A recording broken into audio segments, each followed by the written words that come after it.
అహోబిలంలో తీవ్ర విషాదం చోటు చేసుకుంది. శనివారం కర్నూలు జిల్లా దూపాడు గ్రామానికి చెందిన వ్యక్తి నల్లమల్ల కొండపై నుంచి జారి కింద పడ్డాడు. అయితే గరుడాచలం, వేదాచలం కొండల నడుమ ఉన్న ప్రహ్లాడగుడి సమీపంలో వెళ్లిన వ్యక్తి అక్కడి నుంచి వస్తుండగా కాలు జారి కింద పడి అక్కడికక్కడే మరణించాడు.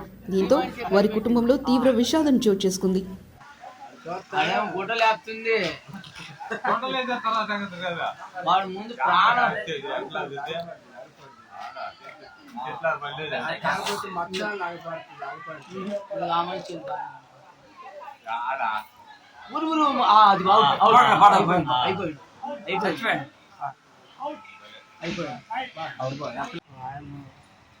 వాడు ఇప్పుడు ఆ ఒక్కరా ఒకటి మెలబడుతుండు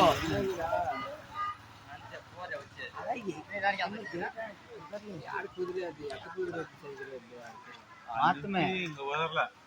మీరు ఎట్ట కనిపెట్టింది బాగా? ఈ మనిషి కనిపెట్టింది.